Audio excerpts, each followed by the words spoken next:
Assalamualaikum warahmatullahi wabarakatuh.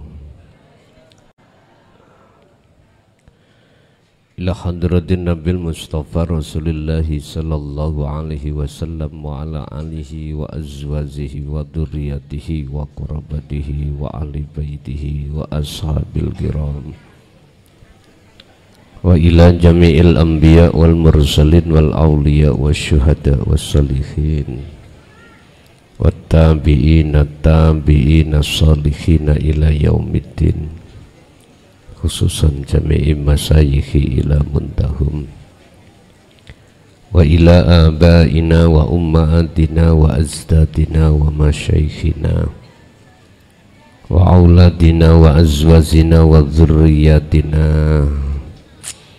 wa jami'i man tabi'ana, khususan jami'il arwah fi hadil majlis wa ghairahum syai'u lillahi lana wa lahumul fatihah.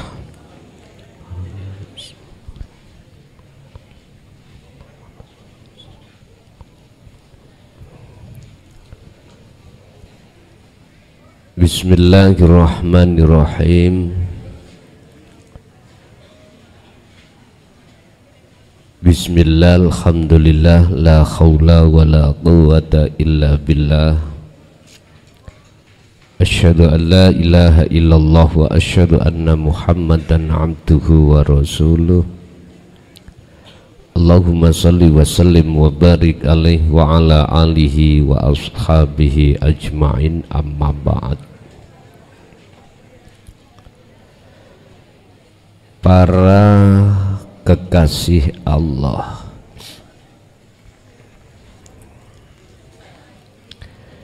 itu ada yang ditutupi Allah,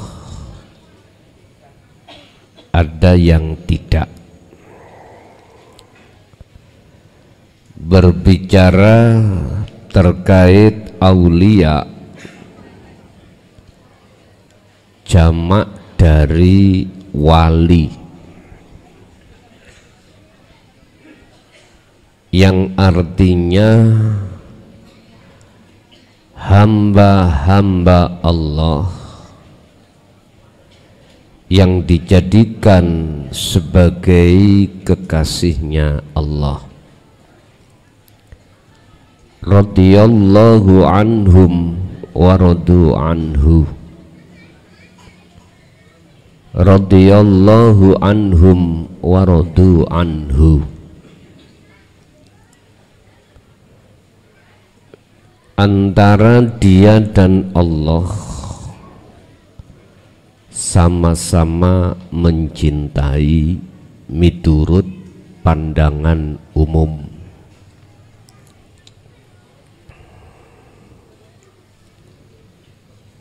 Siapakah yang dijadikan Allah sebagai kekasihnya? Dialah mereka yang Allah katakan di dalam surah Ali Imran ayat 31, Qul in kuntum tuhibbunallaha fattabi'uni yuhibbukumullah wa yaghfir lakum dzunubakum. Dialah mereka yang senantiasa mengikuti dan mengamalkan apa yang telah diajarkan oleh Kanjeng Nabi terhadapnya. Ajaran yang disampaikan oleh para rasul yang terkait masalah keesaan pada Allah cuman satu. Dari beberapa rasul, mulai Nabiullah Adam sampai Muhammad, hanya satu. Apakah itu Nabi Isa? Apakah Nabi Yusuf? Apakah Nabi Nuh dan lain sebagainya?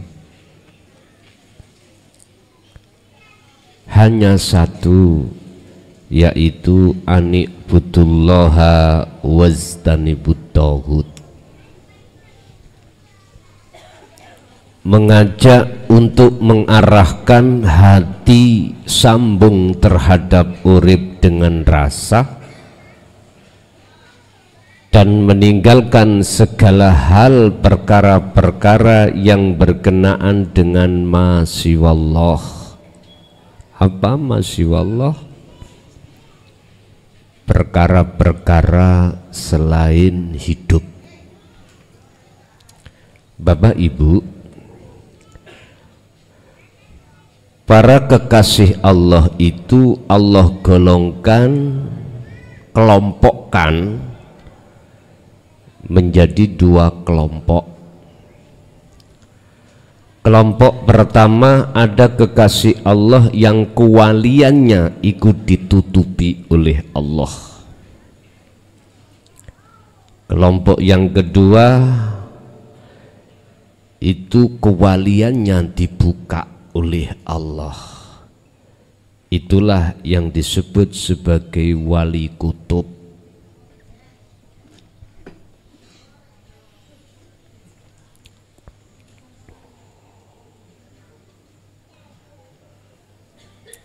Wali kutub atau sultan aulia, rajanya para wali. Apa makna kutub itu? Secara lughat adalah penyanggah, tiang, atau ghaus, al-ghaus, raja diraja, king of king.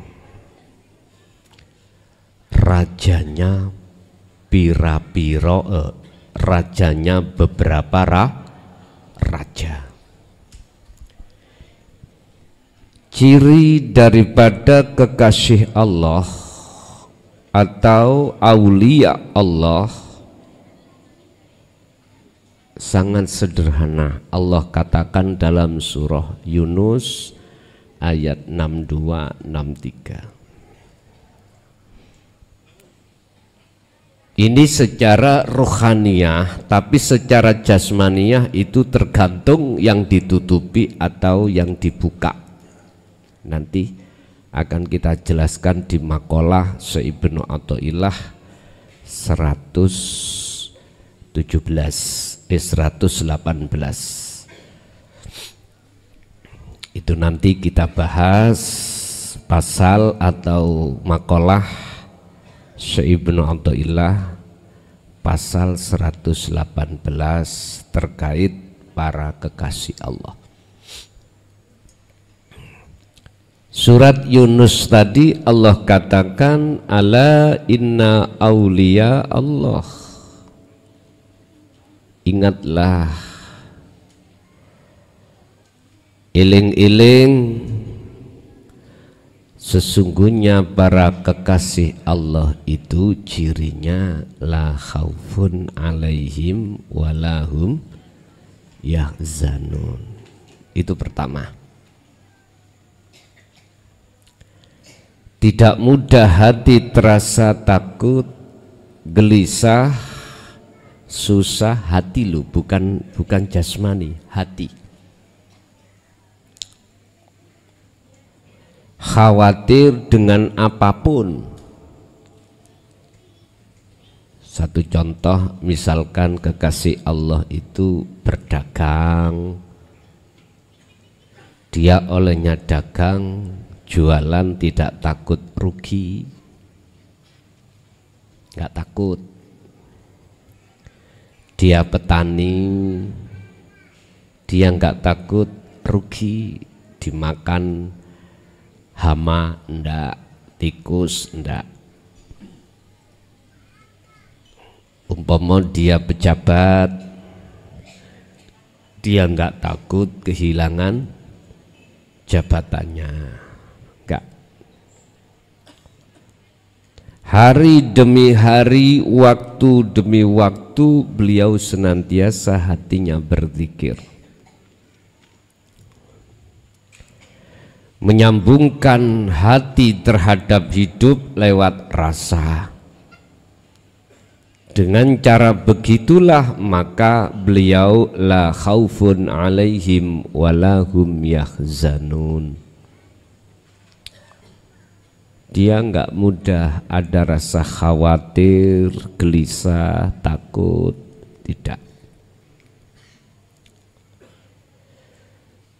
Keluar rumah, entah dia itu berdagang atau yang lainnya, istrinya ditinggal di rumah, enggak takut apa?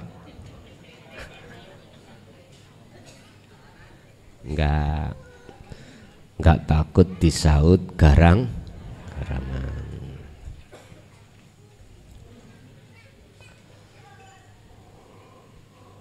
Karena beliau hatinya sibuk berzikir pada Allah. Urusan tentang kewalian ini juga bertingkat-tingkat, Pak Bu, bertingkat-tingkat. Ada yang fana, ada yang fanaul fana atau kamil, ada yang baqo. Alladzina amanu wa kanu yattaqun. Mereka jelas imannya sudah ihsan. Dimanapun dia berada, apapun sikon yang dia hadapi, hatinya terasa bahwasanya Allah itu dekat. Anta budallaha ka'annaka lahu taroh fa ilam taroh. Beliau kemana-mana selalu melihat wujudnya Allah. Iki pandangan umum loh Pak, pandangan umum. Nanti maksudnya pandangan khusus, yang memandang dan yang dipandang, mata untuk memandang itu sudah tiada. Maksud daripada bertemu itu di situ.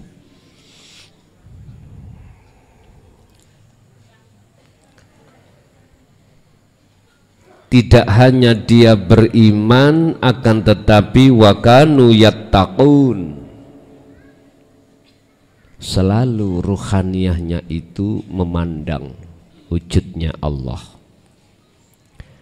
Minimal fa'ilam taroh, apabila dia belum bisa memandang karena makom, maka dia merasa seakan-akan selalu dilihat oleh Allah, karena Allah sudah terasa dekat.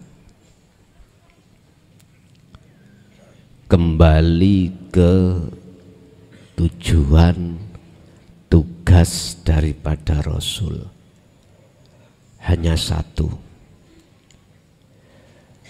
mengarahkan, mendidik ruhaniyah kita untuk condong ani'budullaha, condong terhadap keesa, wastanibut tauhid, dan lepaskan selain keesa. Pun semuanya Rasul itu di situ. Inilah yang kumaksud illa ana. Semuanya. Bapak Ibu, siapakah yang pantas disebut sebagai penerus para utusan Allah yang disebut Rasulullah? Siapa yang dikatakan sebagai tabi'ina sholihin, dan atau siapakah yang pantas disebut zuriyah Rasul itu? Merekalah yang masuk di dalam satu ayat, wa ma arsalnaka illa rahmatal lil ngalamin. Sebagai pentebar rahmat terhadap seluruh makhluk, tidak memprovokasi, tidak saling menghina, enggak, tidak saling menghujat, enggak. Sebab sifat itu ngelabeti apa yang disifati. Pohon itu melabeti terhadap sifat buahnya. Kemarin sudah saya katakan, pohon mangga gadung itu mesti sifatnya mensifati terhadap buahnya sesuai, nggak mungkin keluar dari sifatnya. Yang seperti sifat ditimbulkan oleh pohon buah jarot atau pohon mana lagi, buah mana, beda.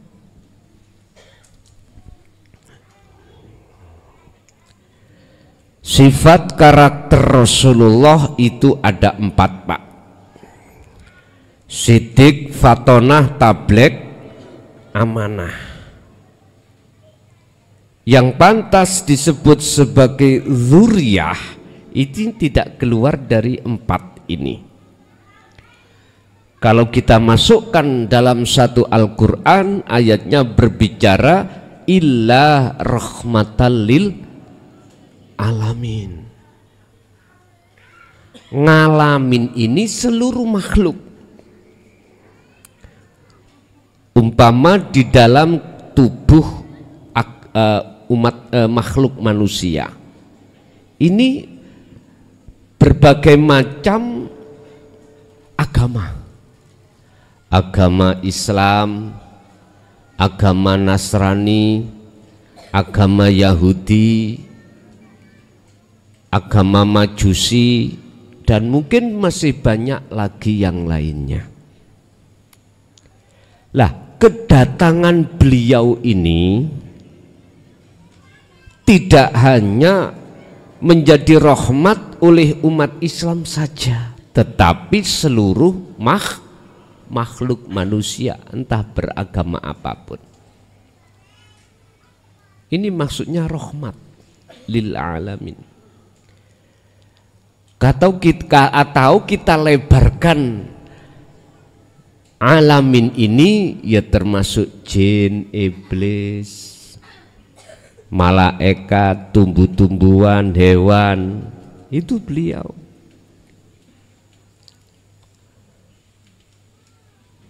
Makanya kalau jenengan ingin tahu dzurriyah Rasul itu gak usah ngaku-ngaku, karakternya aja, sifatnya sama enggak. Buah gadung itu pasti nanti kalau sudah tua namanya pelok. Pelok itu bahasa Indonesianya apa? Biji ya. Ketika dia tukul tumbuh, pohonnya itu pohon gadung apa pohon mana lagi? Gadung. Buahnya nanti mesti gadung. Kalau pohonnya jarot, jarot itu mangga yang seratnya banyak sekali loh. Kalau dimakan nyelelit. Beda, Pak. Namanya sama. Buah. Pohonnya sama. Cuma namanya yang beda. Sama-sama pohon, tumbuh-tumbuhan, makhluk, tapi beda.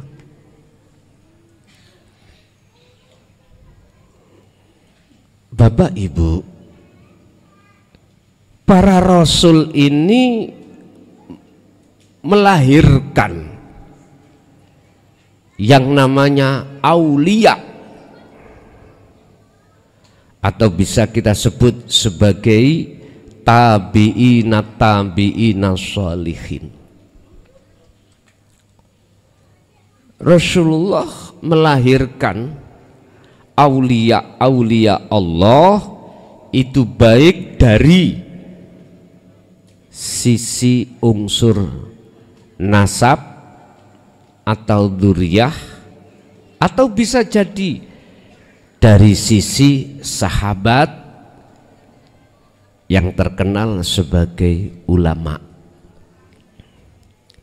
Al ulama warasatul anbiya. Ulama yang bagaimana? Bapak Ibu hadirin rahimakumullah. Berbicara tentang aulia, beberapa kekasih Allah ini Allah kelompokkan dua kelompok. Ada kekasih Allah, aulia Allah yang sifat kewaliannya itu tidak diketahui orang. Yang nomor dua, Allah buka kewaliannya itu. Nah, ciri-cirinya bagaimana? Nanti kita bahas bersama. Yang disebut wali kutub ini. Allah ya Karim,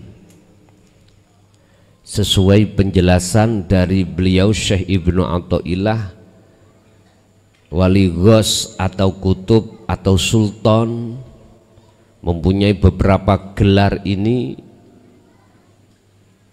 Cirinya bagaimana, dan inilah yang sangat bahaya bagi sang pelaku. Bagi sang pelaku. Penak yang golongan pertama tadi. Sekarang kita buka golongan pertama. Qala musannifu rahimahullah, subhana man maha suci sapa Allah. Sataro man itu bukan orang, tapi maksudnya adalah maha suci hidup, zat. Satarol khususiyati, satarol khususiyah iki idofahnya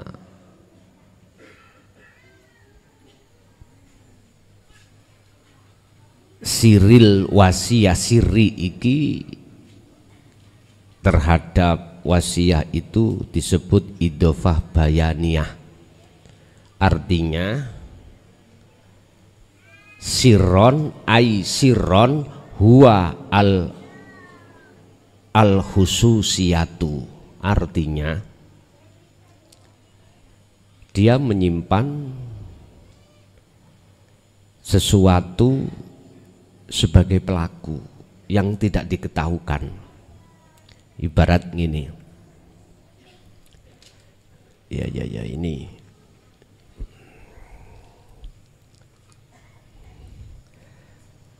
di dalam tangan saya, kan gak diketahukan. Ini ada sesuatu yang kau butuhkan. Apa ya? Ini maksudnya didelikkan, disembunyikan. Karena jenengan habis makan cobrot kabeh, maka butuh tisu. Saya berkata, di dalam tangan saya ada sesuatu yang kau butuhkan. Inilah yang dimaksud idofah dari sirro pada al-khususiyati adalah idofah bayaniyah, tapi dijelasno. Akhirnya menjadi sirron, Allah menutupi, sataro kang nutupi sopo Allah sirron ing rahasianya, huwa utawi sir iku al khususiyatu, sifat khususnya tisu. Gak paham kalau wis tuwek, wis dirungokno ae. Nanti tak omong iku maksudnya piye. Ngeten Pak. Subhanaman maha suci hidup, sataro kang nutupi sopo Allah hidup, sirol khususiyati ing rahasiane sifat kuwaliane kawulane. Ditutupi dengan apa? Bidzuhuril basyariyati, kelawan nyatane sifat manusiawiyahnya. Mana? Gini Pak, rahasia kewaliane si A iku ditutupi Allah dengan cara sifat-sifat manusiawiyahnya supaya orang lain tidak tahu. Akhirnya si A tadi ya seperti pada umumnya masyarakat berkeluarga, nikah, bekerja menjadi pedagang, petani, pemulung, jual kayu, jual rosokan. Berbagai macam cara Allah menutupi kewaliannya.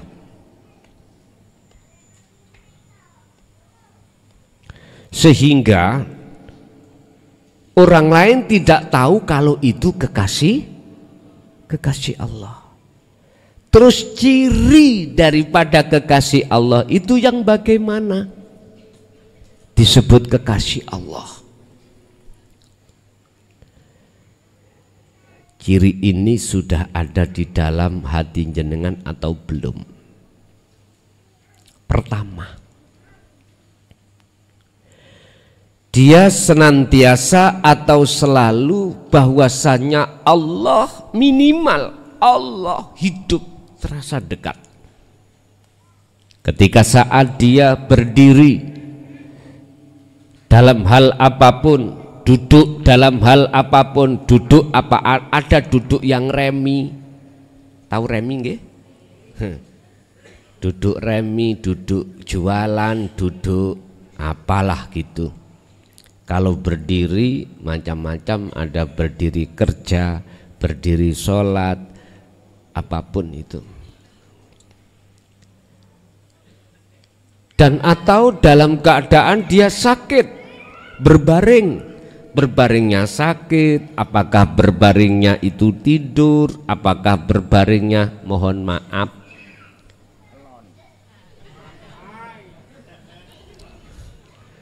aku gak wani nyawang rona nek ngomong kuwi mau. Wis pokoknya berbaring ngoten, selonjoran, hatinya selalu minimal selalu bahwasanya Allah itu selalu bersamanya, yang melayani bernafas, yang melayani mendengar suara, yang melayani melihat, yang melayani berkata, apapun itu minimal. Lah untuk menuju wilayah hati bahwasanya Allah terasa dekat, bukanya itu dia harus paham dan menerima sekaligus mengamalkan adzikru bisiril asror. Pun situ satu Itu cirinya. Yang kedua, seiring berjalannya waktu, dia selalu berzikir tersebut, maka yang ada, yang terjadi, yang nyata dalam pandangan hatinya selain Allah itu sudah tidak ada. Walaupun pandangan mata zahir selain Allah masih ada, tapi dalam pandangan mata batin selain Allah itu sudah tidak menyandang sifat ada. Seiring berjalannya waktu dia terus berzikir seperti ini, Bapak Ibu. Itulah hati atau ruhaniyah yang disebut ruhaniyah majdub, ruhaniyah yang edan, ruhaniyah yang gila hanya pada Allahnya. Secara otomatis apa yang disifatkan tanda-tanda kewalian Allah pada hambanya di dalam surat Yunus 6263 tadi pasti terjadi. La khaufun alaihim walahum yahzanun, dalam hal apapun, dalam hal apapun. Saya ini mati kapan ya? Udah nggak dipikir. Mati saiki, mati besok itu sudah tidak ada bedanya. La khaufun, tidak ada rasa gemeter tentang hal itu. Baik wali yang ditutup oleh Allah kewaliannya atau yang dibuka sama. Yang ditutup ini Bapak Ibu tidak akan pernah orang lain tahu, nggak ada orang lain tahu, karena Allah membungkus kewaliannya, ruhaniyahnya ini dengan sifat-sifat secara umum miturut manusia. Bahkan mohon maaf, kadang ditutup dengan perbuatan jelek. Yun sewu, dia perampok, dia penjudi, dia pemabuk, dia penjina. Tahu penjina?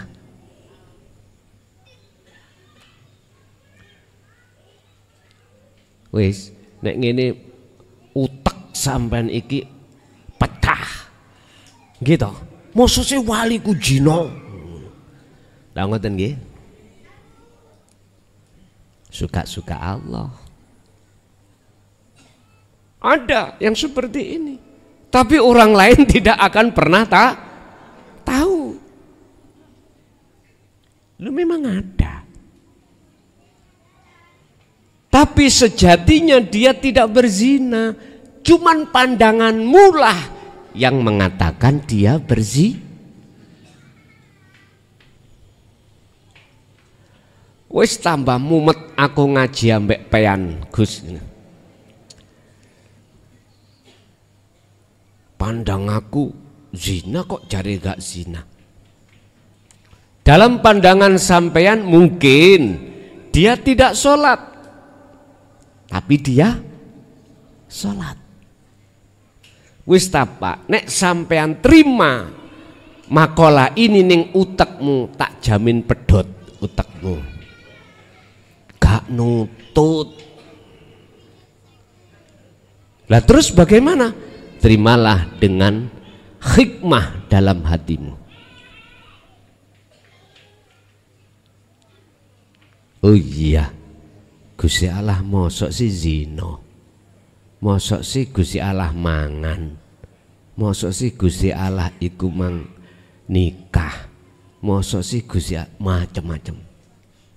Wis mumet maneh tambahan. Pun Pak, sampai nek sik mumet gak usah dipikir nemen-nemen, ya. Wis rungokno ae kuping sampean. Kopoken ya babah wis ngoten mawon. Cara Allah menutupi sifat khususnya hambanya yang dikehendaki wali itu berbagai cara. Cuman dalam makalah Syekh Ibnu Athaillah ini tidak membahas akan ditutupi oleh perbuatan yang jelek, ndak.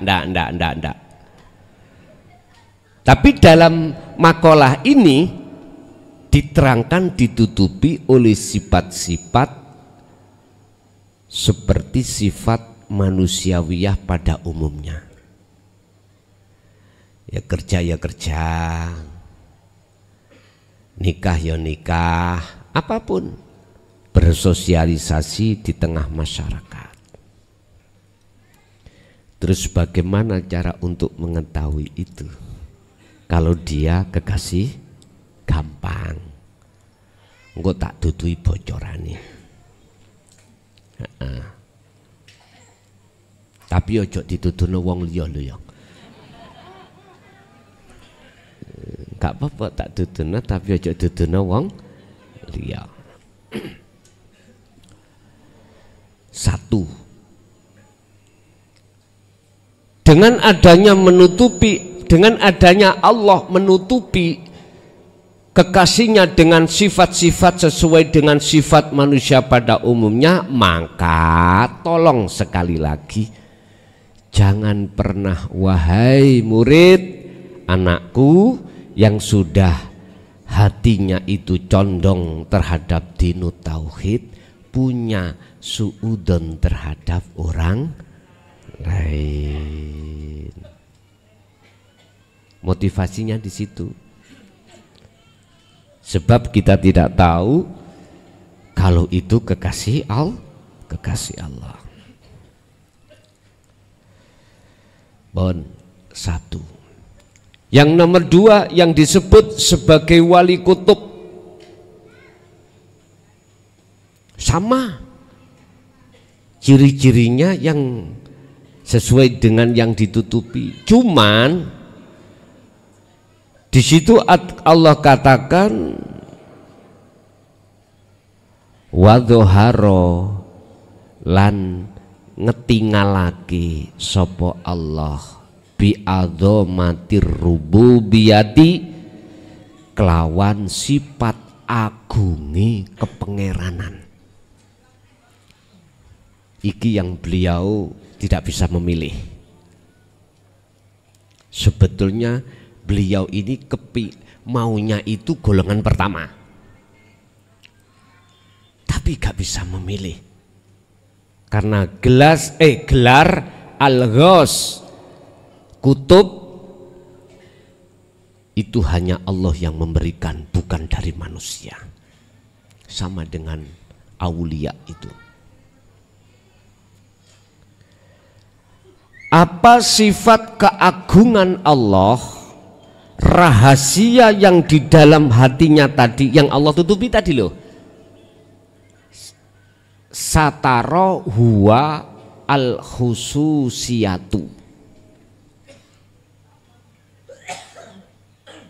sifat rahasia-rahasia Allah di dalam ruhaniyah dia itu Allah buka. Allah buka bentuk Allah buka berupa apa? Rasulullah mendidik umatnya dengan dinul haq. Ini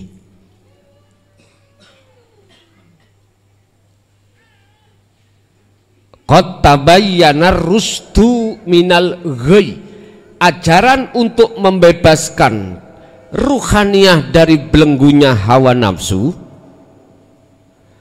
Daqaiqul asrar, lembut-lembuti rahasiane ilmu tentang Allah itu dibuka, diajarkan di tengah umat masyarakat umum dengan maksud supaya hati atau ruhaniyah masyarakat umum dalam kurung umat supaya condong hatinya anik butullaha, condong ke ahad, condong ke esa, baik umat Islam, Nasrani, Hindu, Buddha, Majusi, semuanya umat. Ini ciri daripada wali kutub, dan dia Allah bekali dengan hujah, dalil-dalil yang tidak bisa dibantah, nggak bisa dibantah, atas kebenarannya nggak bisa dibantah. Bantahan dengan dalil apapun nggak bisa. Contoh ya. Tatkala Anda mendekat api, terasa panas enggak? Panas. Karena sifatnya api adalah panas. Akhirnya sifatnya api iku mau dibahas, diomong ning umat, cak, api iku panas. Sebab aku sudah mendekat dan merasakan kalau api itu panas. Sifat daripada api ini Pak dijelaskan di tengah-tengah masyarakat supaya masyarakat itu beriman bahwasanya api terasa panas.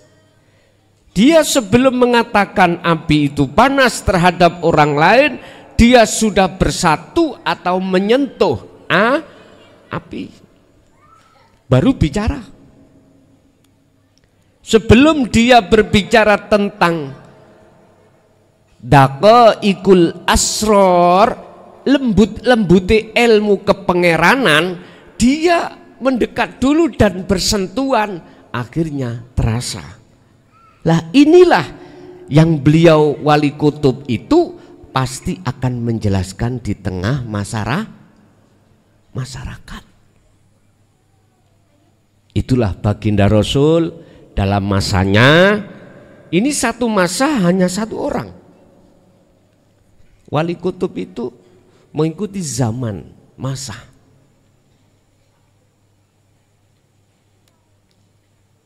Dan wali kutub itu sebagai penyanggah semua aulia Allah yang ditutupi Allah tadi, penyanggah. Sehingga beliau itu mengapa dikatakan sebagai penyanggah? Karena dia, mohon maaf,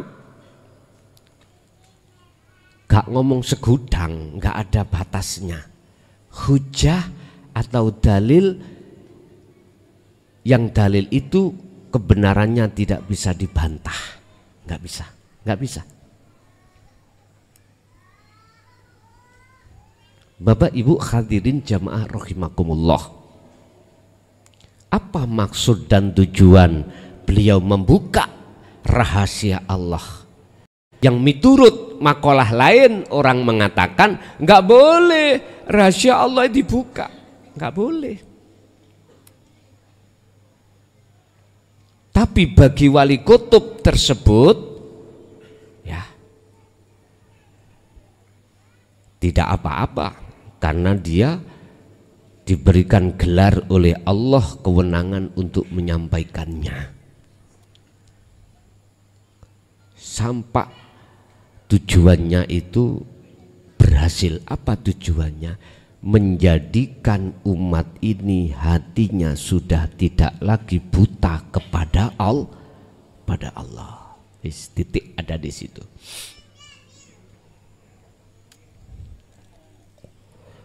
fi idharil ubudiyah,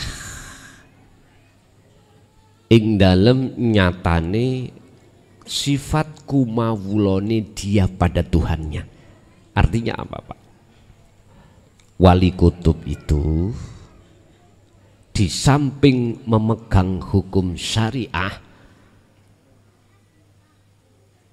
juga merealisasikan syariatnya di tengah-tengah, hakikatnya di tengah-tengah syariat. Inilah wali kutub.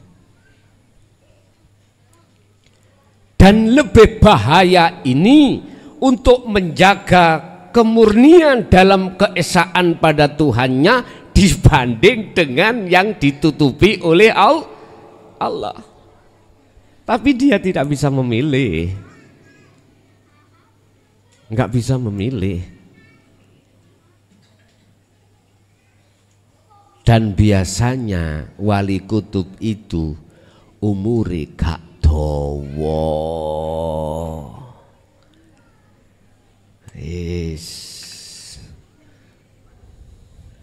Ngerti gak dawa? Nggak panjang. Kanjeng Nabi berapa?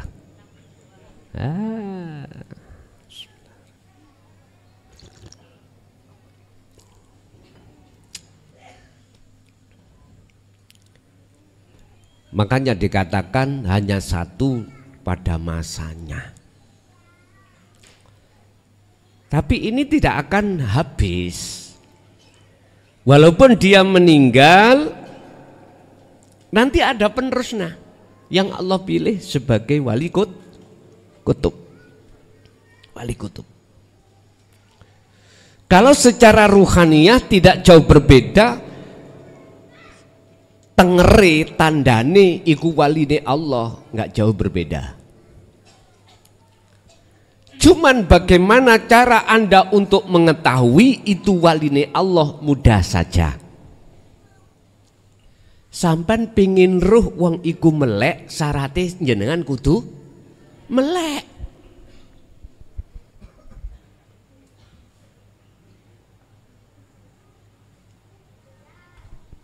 Bagaimana mungkin kau akan tahu si A itu berbaju kuning lah matamu iku mang merem? Loh, bahasa Indonesia, Pak. Bu. Bahasa Indonesia. Jadi saya memang banyak kritikan, masukan, kritikan membangun ini. Saya anggap kritikan membangun. Terkait bahasa saya diharapkan untuk 100% bahasa Indonesia. Saya ya tidak berjanji, cuman saya upayakan 100%. Berhubung saya asli wong Jawa, mesti bahasa Jawa akan muncul. Cuman situk durung muncul Koreane.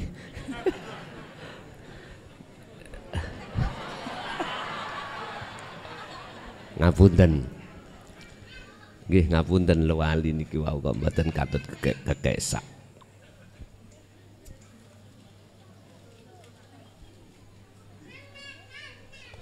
Bapak Ibu hadirin jamaah rahimakumullah.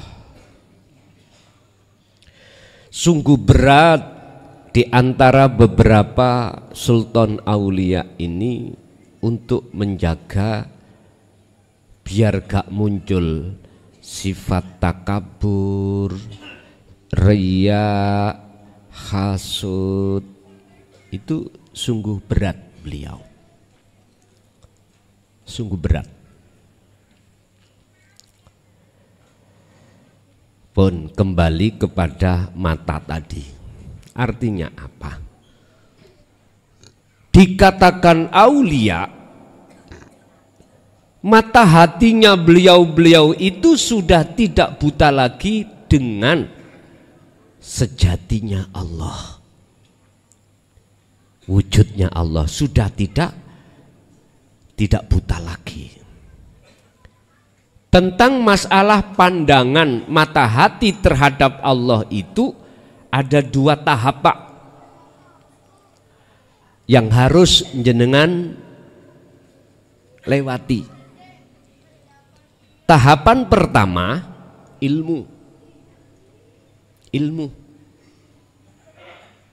Jenengan harus paham tentang ilmu tauhid ini yang disebut hidup di dalam cahaya makrifat, yang cahaya makrifat di dalamnya itu ada rasa, di dalam rasa itu ada yang namanya ruh. Ini jenengan harus paham dulu tentang ilmunya. Dan ini beliau Sultan Aulia, tugasnya menyampaikan. Walaupun resikonya dicaci dimaki, walau karihal musyrikun, beliau Rasulullah walaupun resikonya dibenci, dicaci, dihina, bahkan direncanakan untuk dibunuh, tapi tetap dia sampaikan.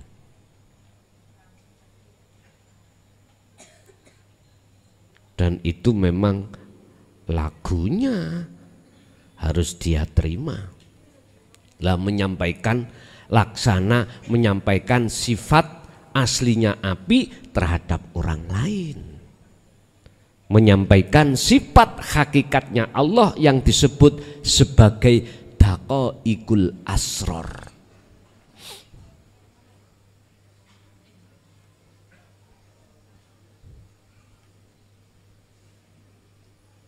Lembut-lembute rahasiani Allah dibuka kali beliau.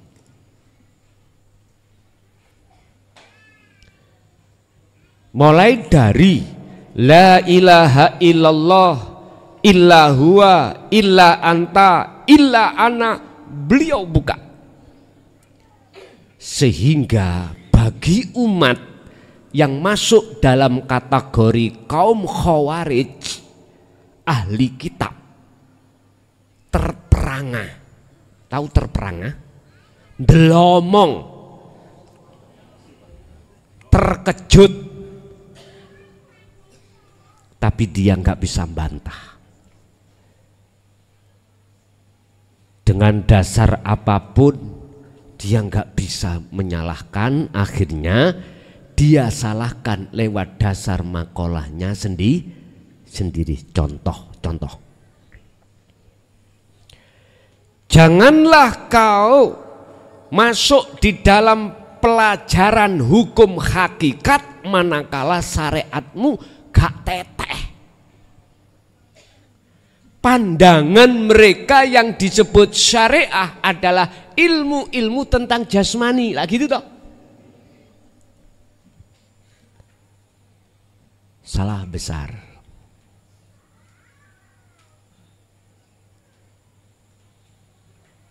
Menurut daqaiqul asror, yang disebut syariah adalah ilmu yang masih sepanjang memahamkan ruhaniyahmu untuk memahami bahwasanya api itu panas, iku lho syariat.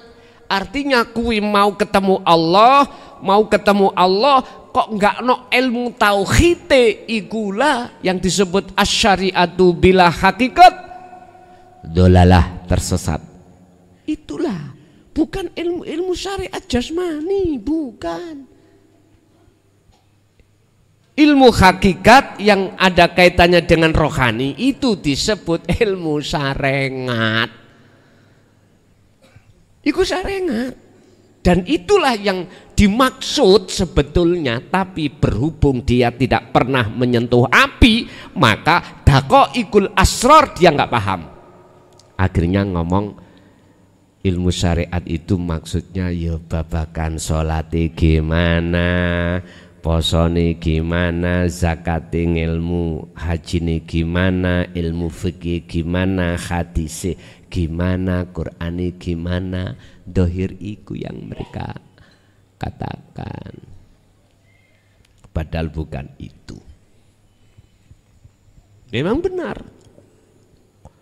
Awal berangkat Anda khalwat yang benar untuk menuju keesaan Allah.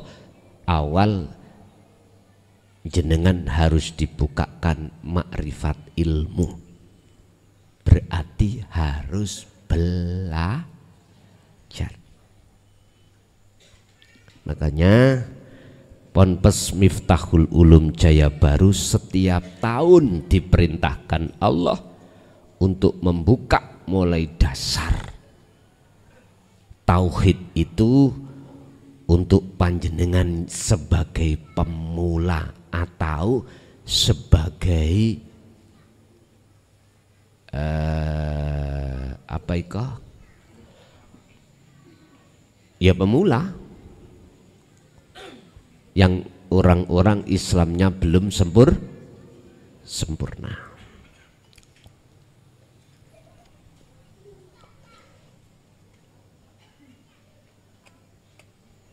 Pertama paham ilmu dulu, setelah itu disusul laku.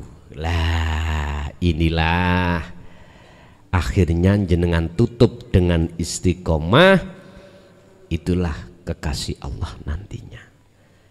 Manakala dalam hatimu sudah terasa bahwasannya wujud Allah terasa dekat, masuk di dalam zona muraqabah. Ada dua, yang merasa dan yang dirasa. Setelah itu kedua-duanya hilang. Akhirnya dijawab dalam satu ayat, innani anallah, yaitu pun setempel teko ndukur langit dideleh ning dodo sampean mates. Kadang-kadang itu Allah isarohkan ketika jenengan kholwat ada cahaya yang bukan nurullah tapi nur makrifat masuk di dalam dadamu. Tas isaroh. Udah langsung menggigillah kau. Artinya menggigil, semua apapun yang bersarang di dalam hatimu, rasa susah, gelisah, takut, apapun, saat itu juga langsung hilang. Itulah yang Allah katakan di dalam surat Ibrahim ayat 5, walaqad arsalna Musa bi ayatina an akhrij qaumaka minadh-dhulumati ilan nur. Sungguh betul-betul saya perintahkan ingsun, aku Allah merintahkan terhadap Musa. Musa iki kinayah. Apa maksudnya? Cahaya makrifat. Cahaya makrifat. Bi ayatina, dengan membawa beberapa wahyu. Dalil-dalil yang tidak bisa dibantah. Apa? Kefahaman hatimu di dalam setiap ayat, baik yang tertulis ataupun tercipta, dengan ayat yang tersirat. Tersirat inilah Pak yang kusebut daqaiqul asror. Ini lembut-lembute rahasiane ilmu tentang Allah, yang itu tujuannya an akhrij qaumaka, untuk mengeluarkan ruhaniyahmu, ruhaniyah yang tadinya minadh-dhulumat, gelap terhadap Allah, ilan nur, padang terhadap Allah. Makanya stempel itu kadang-kadang Allah isarohkan lewat cahaya yang menatap di dalam dadamu. saat itu juga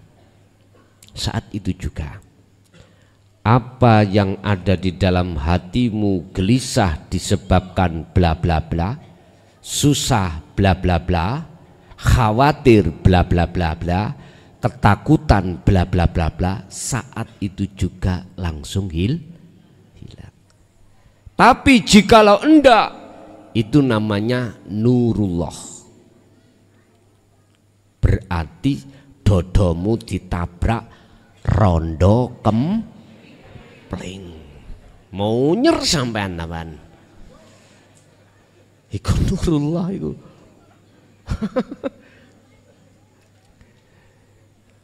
Kalau yang menabrak itu adalah nur makrifat, maka segala kegelapan hatimu akan hilang. Tapi podo-podo cahayane nure iku kok rasa yang ku maksud tadi gak hilang. Mohon maaf, itu bukan nur makrifat tapi nurullah, tergantung nurullah berupa apa. Kadang berupa rondo kempling. Yes. Mohon maaf, kalau betul-betul itu nur makrifat, maka walaupun nanti suatu saat jenengan ditabrak nurullah, wis wujute nurullah apa wae, tidak akan menjadikan hati jenengan gelap. Boleh secara fisik merengut, tahu merengut ya? Bahasa Indonesia merengut itu apa? Cemberut, tapi hatimu tertawa. Tertawa. Boleh lesan marah-marah jasadmu, tapi rohaniyahmu itu guya, guyu, senyum-senyum. Udah, inilah Pak. Terus sekarang saya masukkan pengembangan makalah ini dengan pertanyaan, apa maksud dan tujuan Allah menutupi? Dan apa maksud tujuan Allah membuka rahasia tentang ilmu Allah terhadap wali kutub? Apa maksud dan tujuannya? Sederhana sekali. Pertama, terhadap wali yang ditutup, supaya beliau-beliau itu dengan mudah menjaga kefitrauan ruhaniyahnya. Sebab kalau tidak diketahui orang, dia bebas Pak, bebas, nggak akan dipuja, nggak akan diunggul-unggulke. Beda sing gak wali ngaku-ngaku wah, beda, tendensi muncul. Aku adalah Duriyah Rasul, di dalam dadaku, tubuhku telah mengalir air peceren, darah Rasul. Nah wis, ada tendensi Pak, nguniku ada tendensi. Jadi masyarakat pribumi harus tegas, harus peka. Jangan kau mau dijadikan dibudak oleh mereka-mereka yang mengatasnamakan Duriyah. Sebetulnya Duriyah Rasul nggak ada yang ngaku-ngaku, nggak ada. Walaupun nggak ngaku loh, kok pada akhirnya ketahuan sendiri. Contoh, yang namanya Mangga Gadung, gak usah ngomong, aku ini gadung, cok.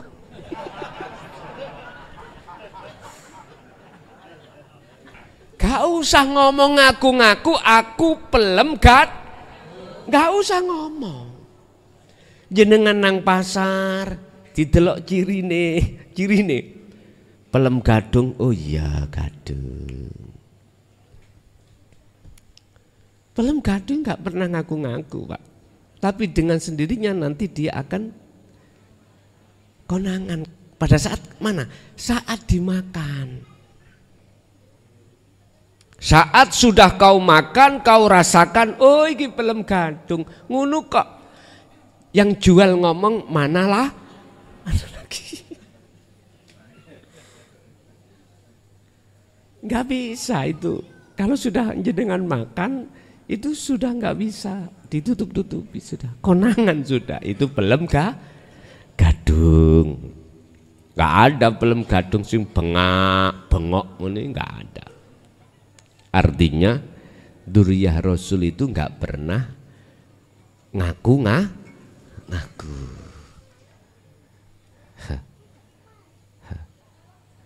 Bapak Ibu hadirin jamaah rahimakumullah, dilihat sifatnya aja. Sama enggak ciri sifat pelem gadung dengan yang sebelumnya itu, yang membuahkan itu, yo gadung pohonnya itu. Kalau memang betul-betul itu dia kantil di pohon gadung, ya pastilah Pak rasanya sesuai dengan julukannya adalah pelem gadung.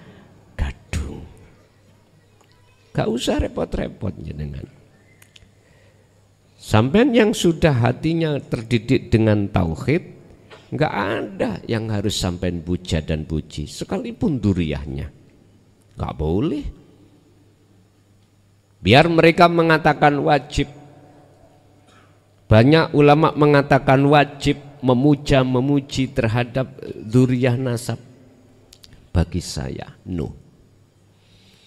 Karena ajaran tauhid malakum dzarraw wala naf'an. Ruhaniyahmu itu gak boleh memuji bahkan menyembah terhadap makhluk, itu nggak boleh, nggak boleh. Ruhaniyahmu tetap pada Allah nyatane, yaitu wujudnya. Jasmaniyahmu silakan, nggak tak larang. Memangnya itu urusan dunia, habluminan nas boleh jasmaniyahmu, tapi ruhaniyahmu jangan ketarik. Paham maksud saya ya? Monggo. Tapi biasa nih Pak, umumnya siapapun Anda jikalau tidak mengerti tentang daqaiqul asrar, rahasianya ilmu Allah di dalam agama yang bertauhid, pasti keseret ruhaniyahmu. Imannya sesuai dengan jasad, karena akal diwuruin nafsu ngomong ngomong nanggone roh ya, supaya beriman pada makhluk itu. Dan itu sejarah yang tidak bisa kau tutupi Pak. Kita sebetulnya mantan penjahat, mantan pendolim terhadap Allah dengan bentuk innakum dolamtum anfusakum bittikhadikumul ijla, mengadakan selain Allah di dalam hati kita yang kita imani. Bahasa Quran bittikhadikumul ijla, menjadikan anak sapi sebagai penyembahan.